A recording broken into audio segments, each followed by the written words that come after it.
Hello dear student, तो कैसे हैं आप लोग। मैं हूं आपका दोस्त अमित और आज की इस वीडियो में हम क्लास 10th का जो मॉडल प्रश्न पत्र सामाजिक विज्ञान का ऑब्जेक्टिव क्वेश्चन वाला है उसको हम कवर करने वाले हैं। ठीक है, तो चलिए वीडियो स्टार्ट करते हैं। तो सबसे पहले हम लोग देखते हैं बिना देरी करते हुए पहला क्वेश्चन। तो देखिए पहला क्वेश्चन क्या है भाई।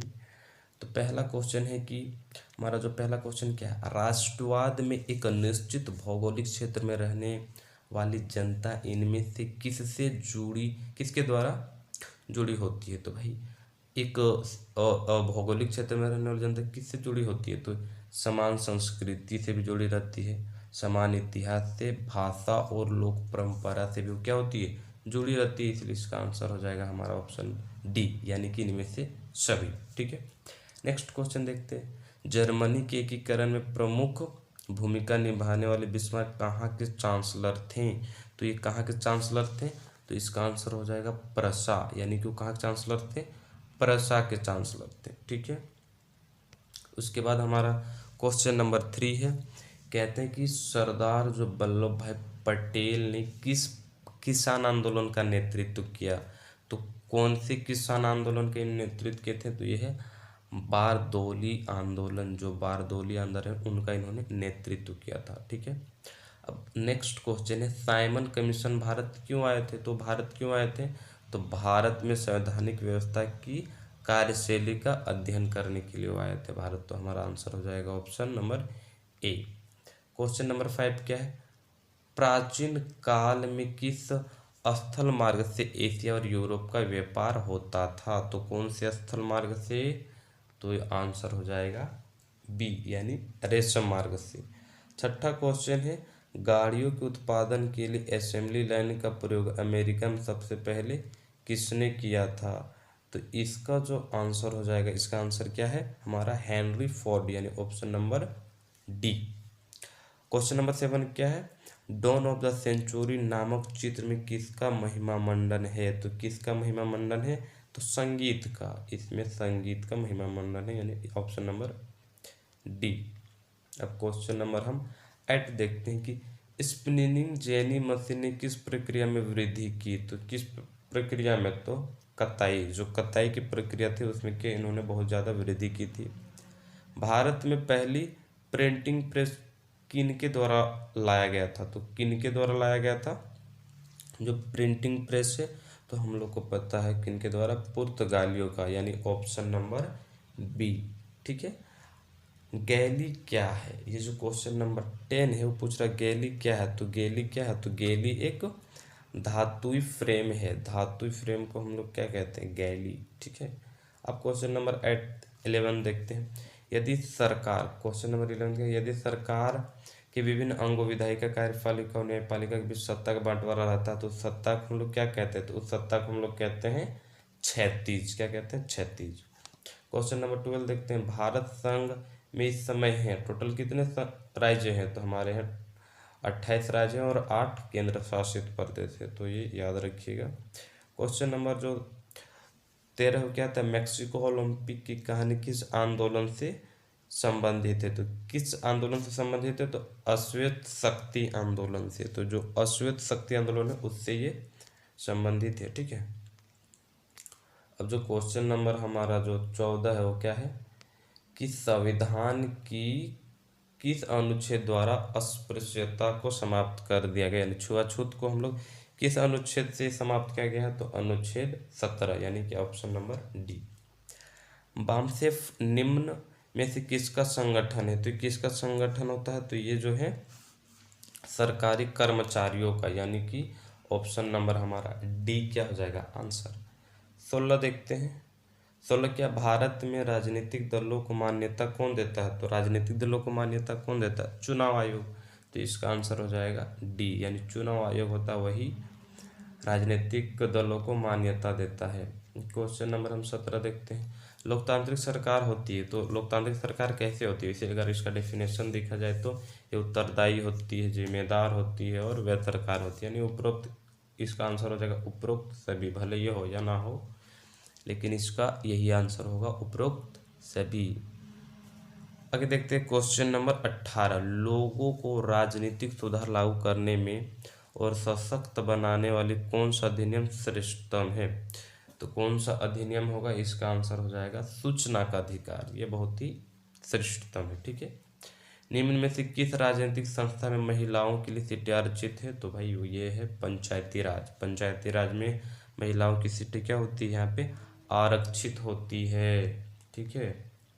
आरक्षित का मतलब होता है फिक्स, यानी यहाँ कोई इस कैंडिडेट मतलब इस जगह से कोई महिला ही उठ सकती है। ठीक है। अगला क्वेश्चन है क्वेश्चन नंबर 20 कि नर्मदा बचाओ आंदोलन का नेतृत्व किसने किया था? तो मेधा पाटेकर, जो मेधा पाटेकर थे हमारे, उन्होंने ही इसका नेतृत्व किया था। तो और क्वेश्चन नंबर 20 का हो जाएगा हमारा ऑप्शन नंबर बी। अब देखते हैं कि क्वेश्चन नंबर 21 क्या है? समाप्यता के आधार पर संसाधन के कितने प्रकार होते हैं? तो 2 प्रकार थे। ठीक है। नवीकरणीय और अनवीकरणीय।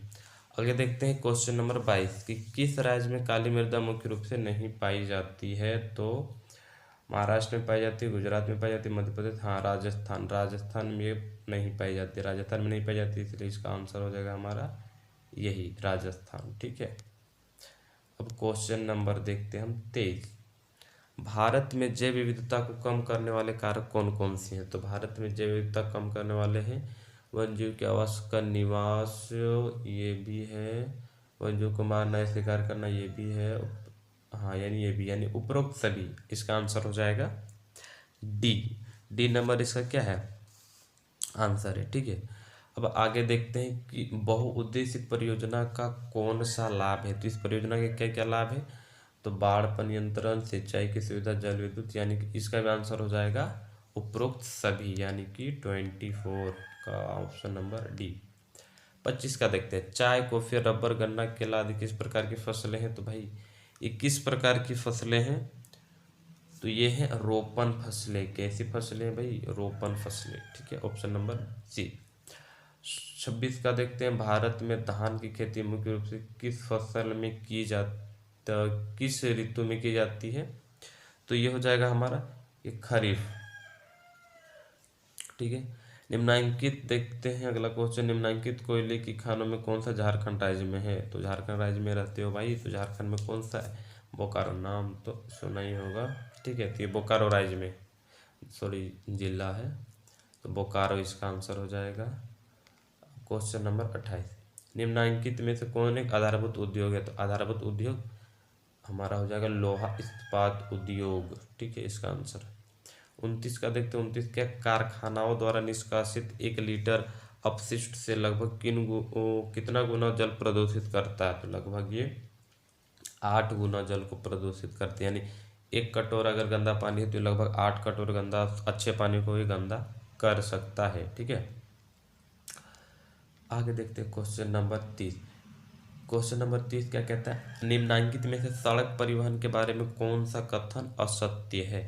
तो इसका आंसर हो जाएगा सड़क घर घर से हमें उपलब्ध कराता है।